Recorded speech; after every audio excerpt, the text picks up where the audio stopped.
Hey everyone, it's Carrie. Welcome back to my channel.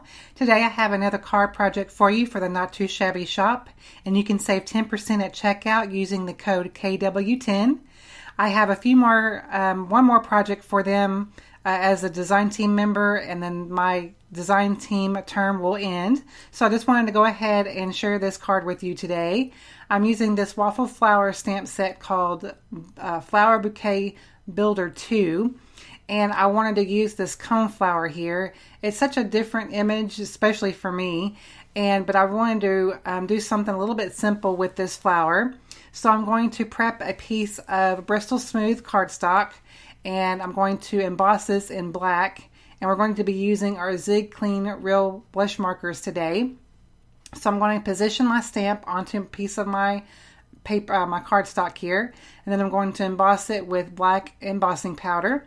And you got to be really careful with black embossing powder because it can get a little messy.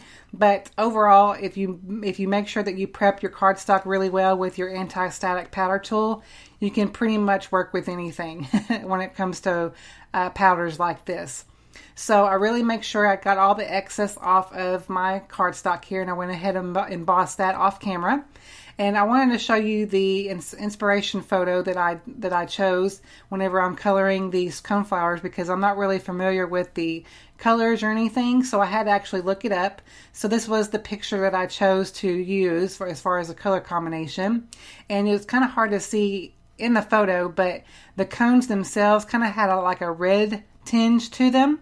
So I started out using the carmine red, and then I blended it out with the brown, and it kind of gave it that red tinge, but still left the cone brown as well. So the two colors really inspired me to use that on the middle part of the flower.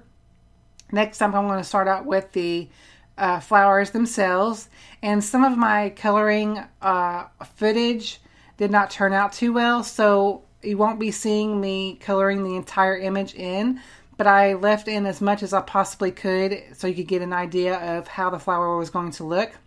But I started out with the pink at the edge of the inside of the petals, and then I blended it out with my orange. And as like my last video that I did, I used these markers here, and I did not use any water. And I chose to do the same thing with this image here.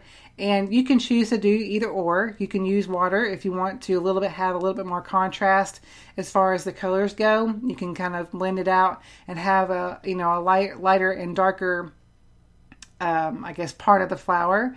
But for me today, I just wanted to be as bold as I possibly could with these flowers, since they are that way in the inspiration photo.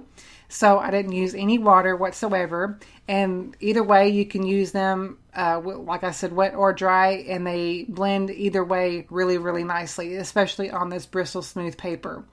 So it really didn't take me as much time at all to color these in. It probably took maybe 15 minutes overall to get the whole entire image colored in.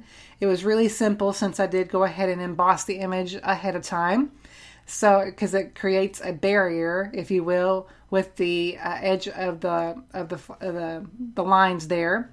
But they've illustrated it to where on the lines of the petals, you can add a little bit darker shading if you want or whatever. But I just kept it totally simple. So you can see how the top flower turned out there. So now I'm going to go ahead and do the second flower the exact same way. I'm going to start off with my pink and then blend it out with my orange. And then I used May green and the regular green for the stem of the flower. And you really won't see that because that's the part that kind of got corrupted a little bit. But and then I also added a little bit of a shadow using the light blue. And it just really makes the overall image pop that much more.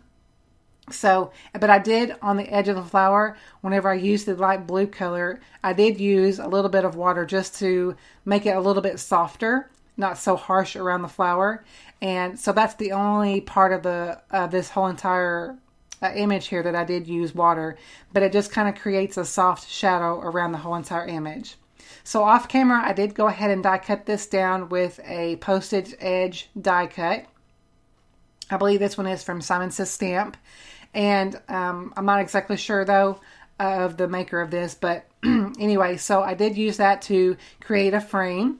And then now I'm going to go ahead and stamp down my sentiment. I'm going to be using the Celebrate sentiment from this same set. And I wanted a really bold sentiment. Since this card design is pretty simple all the way around, I wanted to make sure that my flowers was so bold. I wanted to make sure my sentiment was just as bold. And it's pretty simple. It came together fairly quickly. So I wanted to complement the light blue color shadow that I have around the flower. So I cut down a piece of light blue cardstock and then also created a black card frame there. And it kind of helps bring out that postage edge all the way around the card.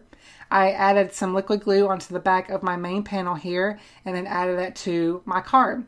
And that completes my card for today, guys. I hope you enjoyed the tutorial. Thank you all so much for watching. I truly appreciate it, and I'll be back very soon for another card tutorial. See you then.